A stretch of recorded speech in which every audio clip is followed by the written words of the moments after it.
युधिष्ठिर ने क्यों दिया माता कुंती और महिलाओं को भयंकर श्राप, जिसका असर आज भी संपूर्ण स्त्री जाति पर है? महाभारत की कहानी तो आपने सुनी ही होगी। महाभारत युद्ध के हर पहलू से जुड़ी कहानियां हैं।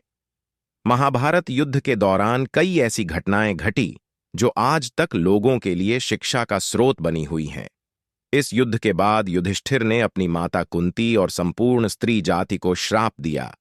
लेकिन सवाल यह है कि अगर पांडव मां से इतना प्यार करते थे तो युधिष्ठिर ने यह कदम क्यों उठाया? युधिष्ठिर शोक से विह्वल हो गए।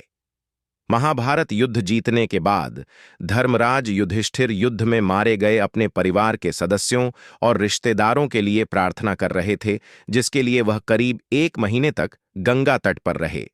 इसी समय महात्मा युधिष्ठिर को सांत्वना देने के लिए अनेक आर्षि मुनि आए, जिनमें देवर्षि नारद भी आए, और उन्होंने युधिष्ठिर से पूछा, क्या आप दुर्योधन को हराकर धर्म की विजय पाकर प्रसन्न नहीं हैं? मैं किसी प्रियजन की मृत्यु से दुखी हूं। नारद जी के प्रश्न का उत्तर देते हुए युधिष्ठिर ने कहा, यह युद्ध तो मैं जीत गया, लेकिन साथ ही मुझे इस बात का सबसे अधिक दुख है कि हमने अपने लालच के कारण अपने ही लोगों को मार डाला। अभिमन्यु की मृत्यु पर द्रौपदी को जो दुख हुआ, उसे देखकर मैंने इस जीत को अपना नहीं माना। इतने सारे योद्धाओं को मारने के बाद जब मुझे पता चला कि कर्ण हमारा बड़ा भाई था, तो हम पांचों इस बात से अनजान थे। लेकिन कर्ण को इस बात का पता था। कर्ण जानते थे कि वह हमारा बड़ा भाई है, और हमने अनजाने में अपने बड़े भाई की हत्या कर दी। माता कुंती को दिया श्राप। जब युधिष्ठिर नारद जी के सामने विलाप कर रहे थे, तो उनकी माता कुंती वहां आ गई और उन्हें सांत्वना देने लगी। कुंती की बात सुनकर युधिष्ठिर को क्रोध आ गया और उन्होंने अपनी मां से कहा, इतनी बड़ी बात हमसे छिपाकर आपने अच्छा नहीं किया, हमें बड़े भाई का हत्यारा बना दिया। इतना कहने के बाद युधिष्ठिर को क्रोध आ गया और उन्होंने माता कुंती सहित संपूर्ण स्त्री जाति को श्राप दे दिया और कहा कि आज मैं संपूर्ण स्त्री जाति को श्राप दे रहा हूं कि वे चाहकर भी कोई बात अपने दिल में गुप्त नहीं रख सकती। आखिर कुंती की ऐसी क्या मजबूरी थी जिसके कारण उन्हें यह बात छुपानी पड़ी? कर्ण का जन्म कैसे हुआ?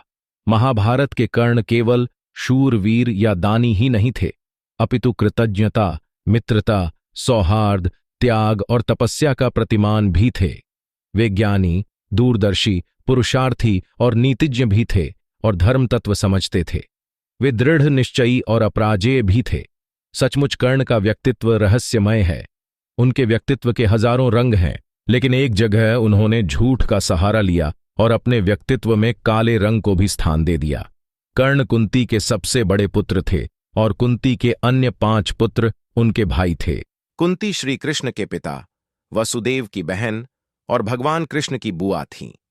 महाराज कुंती भोज से कुंती के पिता शूरसेन की मित्रता थी। कुंती भोज को कोई संतान नहीं थी, अतः उन्होंने शूरसेन से कुंती को गोद मांग लिया। कुंती भोज के यहां रहने के कारण ही कुंती का नाम कुंती पड़ा। हालांकि पहले इनका नाम प्रथा था। कुंती प्रथा का विवाह राजा पांडु से हुआ था। यदुवंशी राजा शूरसेन की पोषित कन्या कुंती जब सयानी हुई तो पिता ने उसे घर आए महात्माओं की सेवा में लगा दिया। पिता के अतिथि गृह में जितने भी साधु महात्मा और ऋषि मुनि आदि आते, कुंती उनकी सेवा मन लगाकर किया करती थी। एक बार दुर्वासा ऋषि आए। कुंती ने उनकी भी मन लगाकर सेवा की। कुंती की सेवा से प्रसन्न होकर दुर्वासा ऋषि ने कहा, पुत्री, मैं तुम्हारी सेवा से अत्यंत प्रसन्न हुआ, अतः तुझे एक ऐसा मंत्र देता हूं जिसके प्रयोग से तू जिस देवता का स्मरण करेगी वह तत्काल तेरे समक्ष प्रकट होकर तेरी मनोकामना पूर्ण करेगा। इस प्रकार दुर्वासा आर्षि कुंती को मंत्र प्रदान करके चले गए। एक दिन कुंती ने उस मंत्र की सत्यता की जांच करने के लिए एकांत स्थान पर बैठकर उस मंत्र का जाप कर सूर्यदेव का स्मरण किया। उसी क्षण सूर्यदेव वहां प्रकट होकर बोले, देवी, मुझे बताओ कि तुम मुझसे किस वस्तु की अभिलाषा करती हो। मैं तुम्हारी अभिलाषा अवश्य पूर्ण करूंगा। इस पर कुंती ने कहा, हे देव, मुझे आपसे किसी भी प्रकार की अभिलाषा नहीं है। मैंने तो केवल मंत्र की सत्यता परखने के लिए ही उसका जाप किया है। कुंती के इन वचनों को सुनकर सूर्यदेव बोले, हे कुंती, मेरा आना व्यर्थ नहीं जा सकता। मैं तुम्हें एक अत्यंत पराक्रमी तथा दानशील पुत्र प्रदान करता हूं। इतना कहकर सूर्यदेव अंतर्ध्यान हो गए। कुंती लज्जावश यह बात किसी से नहीं कह सकी। समय आने पर उसके गर्भ से कवच कुंडल धारण किए एक पुत्र उत्पन्न हुआ। कुंती ने उसे एक मंजूषा में रखकर रात्रि बेला में गंगा में बहा दिया। वह बालक बहता हुआ उस स्थान पर पहुंचा जहां पर धृतराष्ट्र का सारथी अधिरथ अपने अश्व को गंगा नदी में जल पिला रहा था। उसकी दृष्टि कवच कुंडलधारी शिशु पर पड्ढी। अधिरथ निःसंतान था, इसलिए उसने बालक को अपनी छाती से लगा लिया और घर ले जाकर उसे अपने पुत्र के जैसा पालने लगा।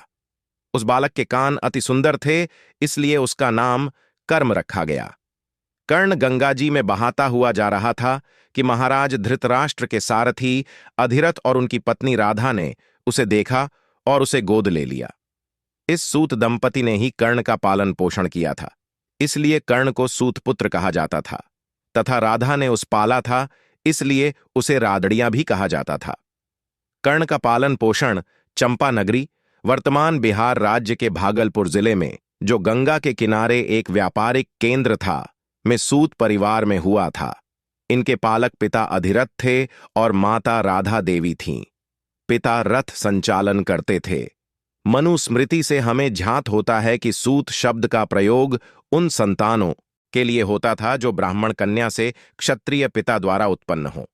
लेकिन कर्ण तो सूत्रपुत्र नहीं, सूर्यदेव के पुत्र थे।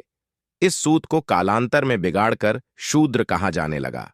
अंततः शूद्र कौन, इसका भी अर्थ बदला जाने लगा।